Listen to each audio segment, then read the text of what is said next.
예, 안녕하세요. 오늘 제목은 물러설 때와 나아갈 때 이렇게 지을까 싶어요. 사실 저는 제가 마음 공부 배운 우리 해암 선생님한테 많이 들었던 말 중에 이제 에고가 이제 많이 높다. 보통 사람보다 좀 지나치게 많이 그런 그런 마음이 에고가 높은 편이니까 좀 이제 "조심해라." 뭐 이런 어떤 이제 걱정의 말씀을 많이 들었거든요. 그리고 이제 근데 사실 우리 해암 선생님 말고도 예전에 인제 직장 다닐 때 보면은 바로 윗 선배들이나 이런 사람한테 되게 싸가지 없다는 얘기 많이 들었거든요. 인제 그 간부들한테도 그렇고 아마 수용자들한테도 상당히 좀 직설적인 말을 많이 해서 그 옆에 그 선배들이 좀 깜짝깜짝 놀라는 그런 면도 좀 있었고 생각해 보니까요. 그리고 간부들한테도 이렇게 저는 교도소장 간담회 이런 거 할 때 그 있는 그대로 많이 불만을 많이 얘기를 했거든요. 그러니까 뭐 좋다 나쁘다를 떠나서 어쨌든 제가 좀 약간 외 뭐라 되바라졌다 그럴까? 약간 말하는 데서는 가감 인제 확실히 그게 계속 지금까지도 이어졌는 게 맞는 게 그 지금 학원 다니고 있는 원장님이 한 번은 그러시더라고요. "선생님 진짜 가감 없이 말씀하시는 거 아시죠?" 그러더라고요.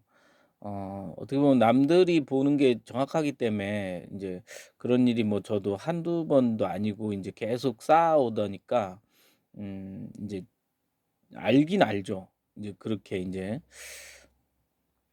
근데 인제 사실 되게 그 부분이 되게 힘들었어요. 왜냐면 인제 그런 말들을 많이 듣고 사실 뭐 제가 생각해도 이렇게 좀 후회될 만한 어떤 그런 화를 낸다든지 뭐 좀 상황을 더 악화시키는 말들 이런 것들을 많이 해면서 살았기 때문에 사실 참 어렵더라고요. 근데 인제 어 어렸을 때도 아니고 한 제가 어느 정도 이렇게 성장 과정에서 아마 어머니는 기죽지 말라고 인제 그런 말씀을 많이 하신 것 같은데 제가 인제 사회에 인제 막 데뷔하고 인제 군대 생활하고 뭐 그럴 그쯤이었을 거예요 인제. 그때 얼핏 어머니한테 그런 얘기를 들었거든요. 우리 왜 전라도 사투리인지 모르겠는데 이게 "벨도 없다." 뭐 이런 얘기 하잖아요. 그러니까 "그 정도 벨도 없이 어떻게 살아?" 뭐 이렇게 어머니가 아마 저 기죽지 말라고 인제 그렇게 말씀하신 것 같아요. "사람이 뭐 그 정도 벨도 없이 그러면 어떻게 살아?" 이렇게. 아마 우리 선생님이 뭐 저에게 해 주신 그 말씀 그런 모습이 그리고 또 선배나 제 직장 간부들이나 뭐 이런 분들이 이렇게 저에게 해 주신 그런 모습이 아마 어머니는 또 그렇게 표현해 주셨지 않나 이 생각도 좀 들고요. 사실 근데 직장 다니면서 한번 간부님한테 제가 "제 사동 제가 알아서 하겠습니다." 뭐 이렇게 좀 말했거든요. 그랬더니 나중에 그분은 또 되게 뭐 자기가 알아서 한다고 이렇게 딱 하는 게 되게 "다른 담당들도 다 그래야 되는데 말이야." 막 이러면서 또 다르게 보시는 분도 있더라고요. 근데 어쨌든 그러니까 어머니한테는 그런 아들의 모습이 그런 말로 이렇게 또 위로와 어떤 격려의 말로 이렇게 해 주신 것 같고 뭐 주위 다른 분들은 또 인제 "애고가 인제 높다." 뭐 이런 말씀도 해 주신 것 같고. 근데 저는 인제 그러면서 인제 이 공부하면서 제가 굉장히 혼란스러웠던 이유가 인제 그 예전 몽지 쌤인가 진재와 속재라는 말씀을 이렇게 많이 해 주셨거든요. 제가 정확히 이렇게 정의를 내릴 만큼 그 개념을 정확히 않기 때문에 그냥 그 말씀을 활용을 해서 인제 제가 이해한 대로 이렇게 말씀을 드리면 어쨌든 우리가 이 본 바탕자리에서 바뀐 안목으로 세상을 보는 것과 또 세상에서 살 때 그러니까 만약에 시간이라는 예만 보더라도 우리 바뀐 안목으로는 분명히 시간이 없다는 걸 다 아시잖아요. 그러니까 경험을 하신 분도 많을 거라고 생각합니다. 하지만 음 근데 또 사실 이 어떤 그 여기서 아까 속죄라고 이렇게 할 수 있는 바카스 우리가 이때까지 살아온 방식은 분명히 시간 그러니까 현상계를 살아가는 방식은 시간에 기인할 수밖에 없거든요. 이렇게 그러니까 모든 어떤 개념이나 가치 체제나 모든 게. 근데 인제 이런 것들을 함부로 섞으면 안 된다는 그 말씀도 인제 마음속에 이렇게 있는 상태였거든요. 그러면서 인제 요즘에 에카르트 톨레인가? 그쵸. 아 에카르트 톨레 그 책 읽으면서 이 에고에 대한 그 얘기가 많이 나오고 하니까 인제 기본적으로 에고는 참 나를 지키려는 그런 아주 강한 성질의 것들이 참 많구나라는 게 이제 쪼끔씩 느껴가게 되더라고요. 그래서 어쨌든 인제 그 에고가 인제 지나치게 높다는 말씀과 또는 우리 어머니 말씀처럼 어떻게 보면 어머니는 속죄죠. 그 스승님은 진죄였다면 진죄의 말씀을 하신 거라면 어머니는 그런 그 정도 벨도 없이 뭐 "어떻게 살아." 이렇게 하신 그 말씀 사이에서 아 내가 뭔가 이게 답을 내가 인제 뭔가 답이죠. 제가 인제 어떤 저 나름 그러니까 제가 저의 안목과 뭐 이걸 다 합쳐 가지고 '아 요거가 도대체 나한테 뭘 얘기하는 거지?'라는 이런 생각을 많이 했었어요. 고민을 좀 했어요. 근데 오늘 쪼끔 그 인제 에카르트 톨레 책도 읽으면서 그리고 사실 이 고민을 되게 오랫동안 해 왔거든요. 근데 쪼끔 인제 나름 쪼끔 인제 정리된 게 있어서 오늘 그 제목을 '물러설 때와 나아갈 때' 이렇게 지으면서 제가 약간 정리한 걸 설명드리면 뭐 우선 그렇죠.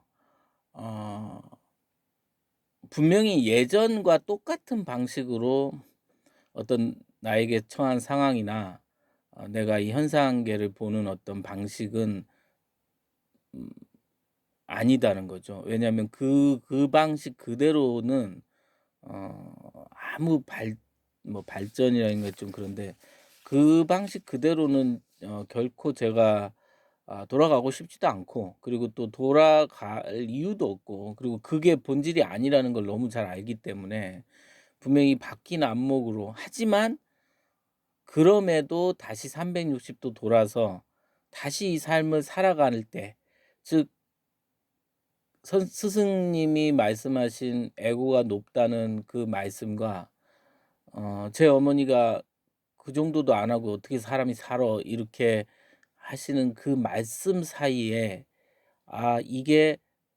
아 내가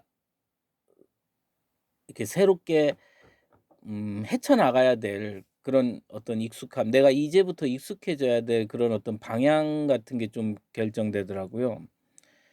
쉽게 얘기해서 만약에 어떤 사건이 딱 있었다 그러면 기본적으로 우리 에고는 나를 지키려는 심지어 자살을 해서라도 나를 지키려는 정말 그런 거 많이 느끼지 않습니까? 내가 만약에 어디 가서 아주 수치스러운 수모를 겪었다. 그러면 막 죽고 싶잖아요 사실은. 그리고 우리가 자기가 진짜 문득문득 그런 아픔들이 많으신 분도 있잖아요. 진짜 생각만 해도 그냥 '아 당장 죽어 버리고 싶다.'는 생각이 문득문득 올라올 때도 저도 그런 세월을 좀 보냈거든요. 근데 인제 이 뭐 진죄와 속죄 뭐 이 말씀도 그리고 제가 아까 초반부에 말한 이 에고와 또는 그 에고에 대한 어떤 어머니의 말씀 이런 걸 잘 이렇게 막 복합적으로 막 이렇게 한꺼번에 훅 떠오른 게 뭐였냐면 '아 그렇지. 내가 어떤 이제 이 세상에 대한 어떤 바뀐 안목으로' 그 뭐 바뀐 안목을 만약 구체적으로 얘기하라면 그냥 뭐 견성이라고 그냥 말씀을 드릴게요. 그냥 뭐 더 막 이렇게 장황하게 설명할 수가 없어서. 그렇다면 이 나를 지키려는 그 에고가 우선은 정확히 보이거든요. 왜냐하면 이게 생각을 이렇게 일으키고 그거에 대한 어떤 반응을 하고 보호막을 치고 막 이렇게 뭐 합리화를 하고 하는 게 확 보이기 때문에 인제 그렇다라는 걸 '에고의 성질이 그렇다.'라는 걸 보고 인제 그 에고가 이끄는 대로가 아니라 인제 그런 상황에 대한 정확한 어 정확한 안목, 그 상황에 대한 정확한 안목. 그래서 잠깐 그 메모한 거 보면 나를 지키려는 에고에게 진짜 나를 지키려는 게 '이게 맞아?' 라고 한번 물어볼 수 있을 정도의 여유. 그러니까 어떤 생각이 일어나서 정말 왜 확 진짜 우리 사람 마음이 뭐 안 그러신 분도 있겠지만 인제 마음의 어떤 근육 자체가 좀 많이 힘드신 분들도 많거든요. 저도 사람이 이렇게 자존감 같은 것도 많이 무너지고 이런 상태에서는 굉장히 막 어떤 작은 반응도 세게 하더라고요, 저가.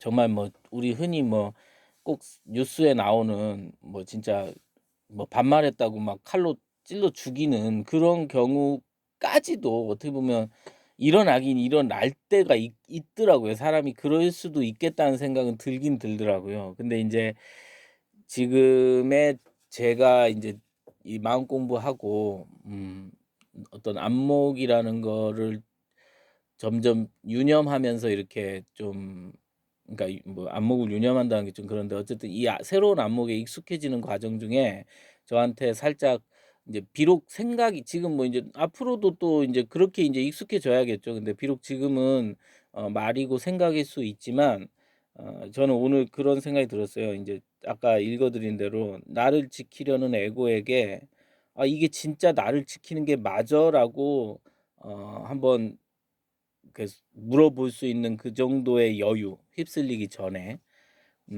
그리고 또 메모해 놓은 게 행위를 취하는 것. 그러니까 모든 걸 주도하려는 행동보다는 상황에 파악하고 좀 더 신중을 기울이고, 이게 인제 아까 그런 여유하고 맞 인제 좀 비슷한 예인데, 우선은 이 에고에 그냥 잠식돼 버리면 바로 행동을 취해 버리거든요, 말을 뱉어 버린다든지. 근데 그 행위를 취하는 것, 이 바탕에는 뭔가 내가 뭐든지 뭔가를 통제해야 된다는 그 과도한 어떤 부담감이 있더라고요. 근데 인제 그런 거를 좀 혹시 이렇게 인제 점점 앞으로 점점 그렇게 돼야겠죠.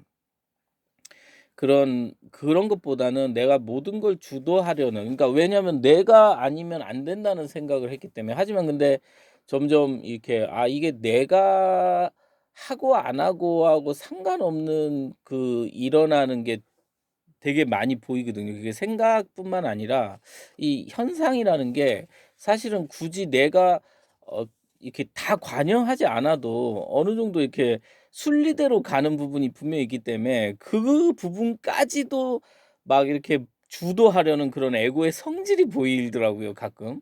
그래서 인제 그런 것보다는 인제 상황 파악에 좀 더 신경을 기울이고 내가 행해야 하는 어떤 부분에 있어서 정확히 알고 그거에 대해서만 행동하자.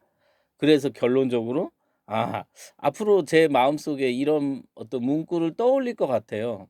'물러설 때와 나아갈 때를 알자.'